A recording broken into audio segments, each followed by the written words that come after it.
இயேசுவின் இரத்தம் ஜெயம். Victory in the blood of Jesus. கிறிஸ்தேசுவுக்கு பிரியமான அன்பு சகோதர சகோதரிகளே, இந்த நாளுக்காய் தேவனை துதிக்கிறேன். My dear beloved children of God, I thank God for this beautiful day. இந்த நாள்ல இந்த மாதத்துடைய வாக்குத்தத்தமாய் ஆவியானவர் உணர்த்தின காரியம், தேடியும் காணாதிருப்பாய். Holy Spirit says the word for this month as shall not find them. என்னோடு கூட வாசியுங்கள். ஏசாயா தீர்க்கதரிசன புஸ்தகம் அதிகாரம் 41 வசனம் 12. Read with me Isaiah chapter 41 verse 12. உன்னோடே போராடினவர்களை தேடியும் காணாதிருப்பாய். Thou shalt seek them and shalt not find them.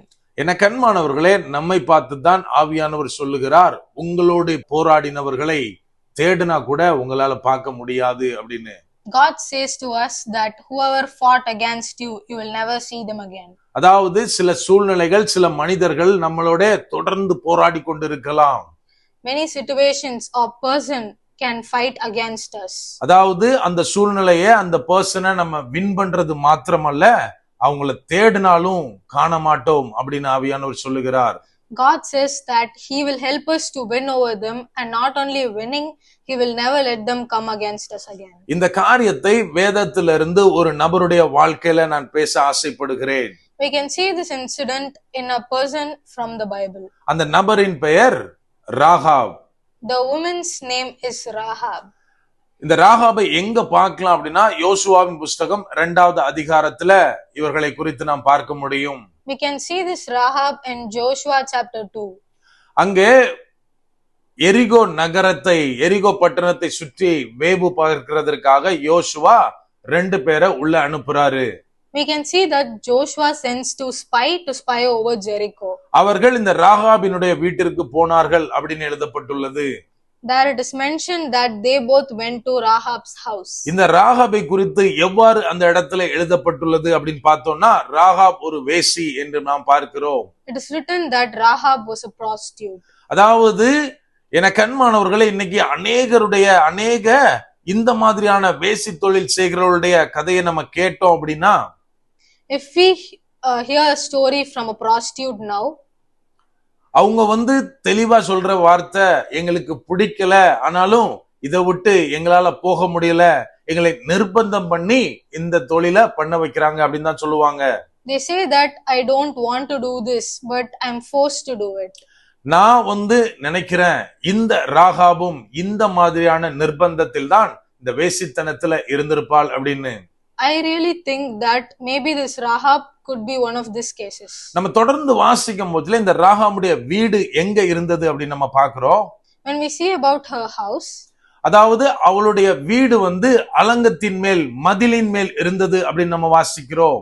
we can see that her house was on top of the town wall. அதாவது எதுக்காக அவளுடைய வீடு மதிலின் மேல் கட்டப்பட்டிருந்தது நம்ம கொஞ்சம் யோசித்து பார்க்கணும். If we think about why was her house on top of that wall, அதாவது முதலாவது காரியம், அந்த பட்டணத்துடைய ஜனங்கள் இவ நம்மளுக்குள்ள இருக்க கூடாது, இவளை ஒதுக்கி வைக்கணும் அப்படின்றதுக்காக மதிலின் மேல் கொண்டு போய் வச்சிருந்திருக்கலாம். maybe the villagers could have rejected her and not allowed to stay inside the village. இரண்டாவது காரியம், எதிரிகள் படையெடுத்து வரும்போதுல முதல்ல அடிக்கிறது அந்த எரிகோ மதிலை தான் அடிப்பாங்க. Second reason was that if enemies or terrorists was coming and attacking a village, first the walls would get destroyed by them. அதுக்கு அப்புறம் தான் அவங்க பட்டணத்தில் உள்ள ஜனங்களை அட்டாக் பண்ண ட்ரை பண்ணுவாங்க. After that only they can enter the village and destroy it. So இந்த ஜனங்கள் நினைச்சிருக்கலாம், முதல்ல இவ உயிர் போகட்டும், இத பார்த்து நம்ம அலர்ட் ஆயிருக்கலாம் அப்படின்னு சொல்லி அவளை அந்த மதில் மேல குடியேற வச்சிருந்திருக்கலாம்.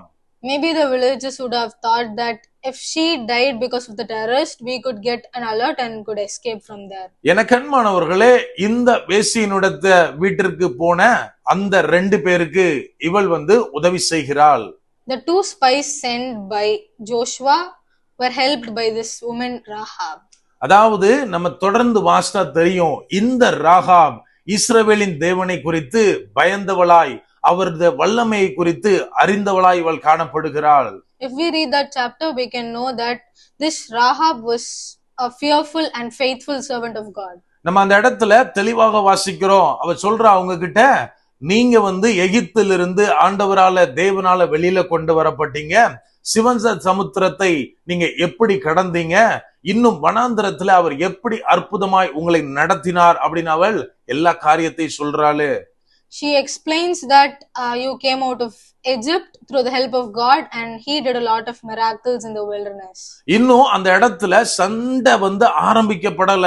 ஆனாலும் அவ சொல்றா, இந்த தேசத்தை தேவன் உங்க கையில ஒப்பு கொடுத்தார் அப்படின்னு. The war didn't begin in between them, but she was sure that God gave you this land. எனக்கு அன்பானவர்களே, ஜோசுவாட்ட தான் நிறைய தடவை கடவுள் சொல்லுவாரு, நான் அவர்களை ஒப்பு கொடுத்த இந்த தேசம் ஒப்பு கொடுக்கப்பட்டு விட்டது, போய் சுதந்தரித்துக் கொள்ள அப்படின்னு.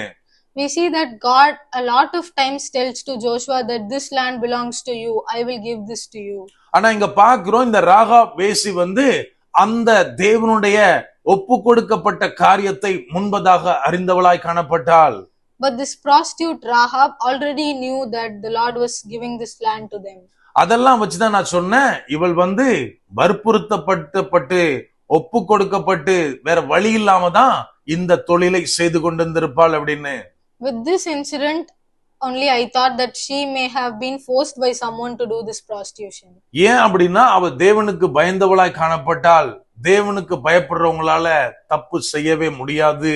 Because she was fearful towards God, and whoever fears in the Lord will never go in wrong path. எனக்கு அன்பானவர்களே, தேவனுக்கு பயந்து அவருடைய ஜனங்களுக்கு உதவி செய்த இந்த ராகாப் போர் நடக்கும்போது மத்த எல்லாரும் அழியும் போது தன் குடும்பத்தாரோட காப்பாற்றப்பட்டாள்.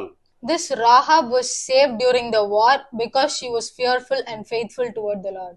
அதற்கு பிற்பாடு இந்த ராகாப் எங்க இருக்கா அப்படின்னா இஸ்ரவேல் ஜனங்கள் மத்தியில அவள் வசிக்கிறாள்.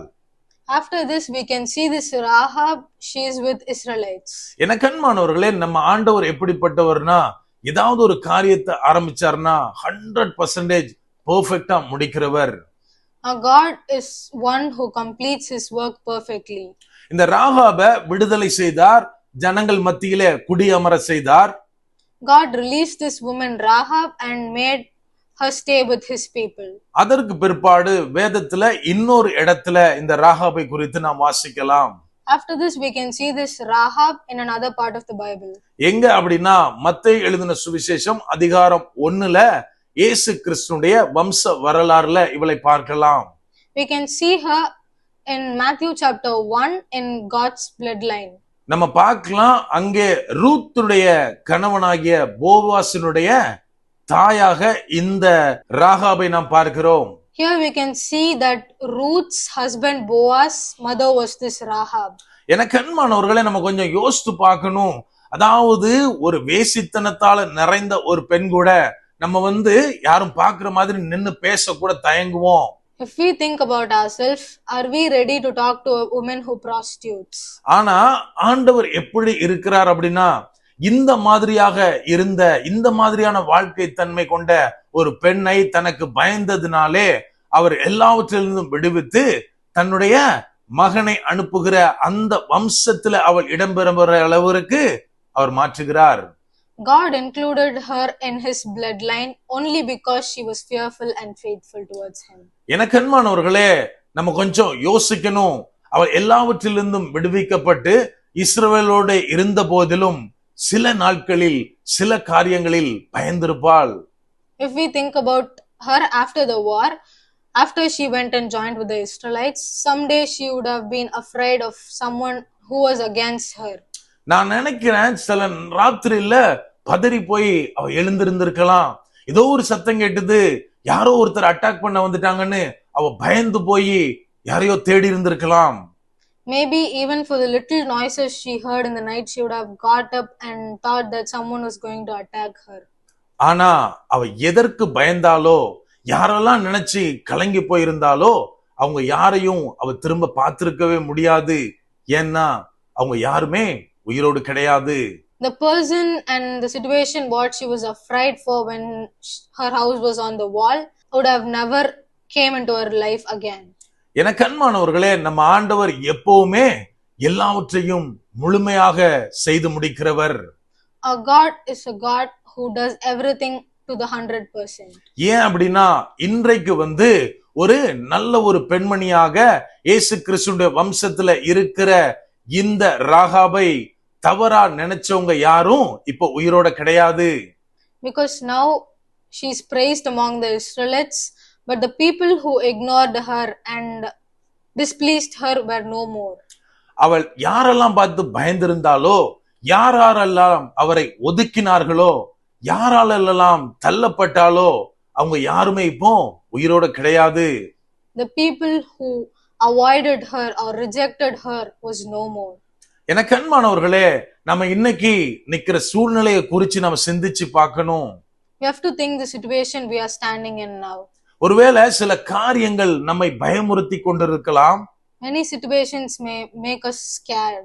சில ஆட்களை குறித்து, அவர்களுடைய அந்த பிரச்சனையான காரியங்களை குறித்து நம்ம பயந்து போயிருக்கலாம். Maybe we could be afraid of some personalities. எந்த நேரத்துல எனக்கு எங்க இருந்து அட்டாக் வருமோ, யாராவது என்னை மறுபடியுமாக என்னுடைய பழைய காரியங்களை வைத்து பிடித்து விடுவார்களோ அப்படின்னு பயந்தவர்களாய் நாம் காணப்படலாம். We may be scared that if someone will push us to the past, the wrong things we did. எனக்கு அன்பானவர்களே, நம்முடைய ஆண்டவர் இன்னைக்கு தெளிவாய் சொல்லுகிற காரியம், அந்த காரியங்கள் மறுபடியும் நம்ம தேடினாலும் பார்க்க முடியாது. God clearly says that even if we wish to seek that, we wouldn't. மறுபடியும் இந்த வாக்குத்தத்தத்துக்காய் அவருக்கு நன்றி செலுத்துகிறேன்.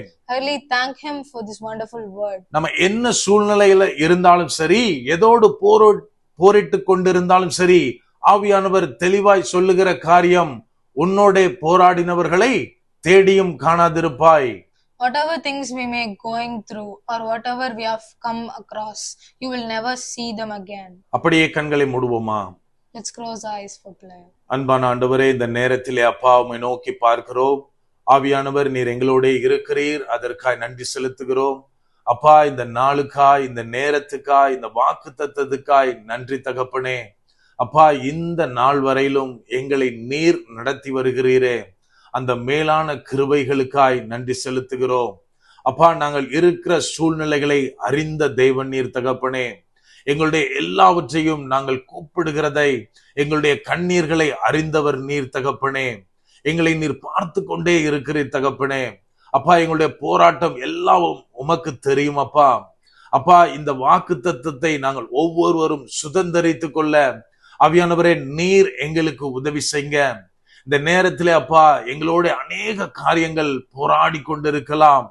ஒருவேளை எங்களை மேற்கொண்டுருமோ அப்படின்ற பயம் எங்களுக்குள்ளே இருக்கலாம்.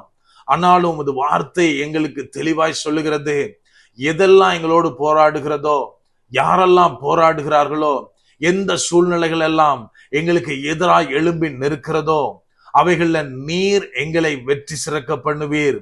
எங்களை வெற்றி பெறுகிறது மாத்திரம் அல்ல தகப்பனே, நாங்க அதை மறுபடியும் தேடினாலும் அதை காண முடியாதபடிக்கு ஆவியானவர் எல்லாவற்றையும் நீர் பொறுப்பெடுத்துக் கொள்ளுகிறீர். நன்றி செலுத்துகிறோம் அப்பா. அப்பா, ஒவ்வொருடைய தேவைகளையும் நீர் சந்திங்க. இந்த மாதத்துல தகப்பனே அநேக தேவைகள் உண்டு. ஒவ்வொன்றையும் உமது கரத்திலே ஒப்பு கொடுக்கிறோம். ஒவ்வொரு வீட்டிலும் தேவ சமாதானம் பெற்றவர்களாய் ஒவ்வொருவரும் உமது பாதத்திலிருந்து ஒவ்வொன்றையும் பெற்றுக்கொள்ள ஆவியானவரே நீர் கிருபை பாராட்டுங்க. முற்றிலுமா எங்களை தாழ்த்தி ஒப்பு கொடுக்கிறோம். பலப்படுத்தி ஆசீர்வதிங்க. மீட்பர் இயேசுவின் மூலம் ஜெபிக்கிறோம். ஜெபம் கேளும் எங்கள் நல்ல பிதாவே. ஆமென். God bless.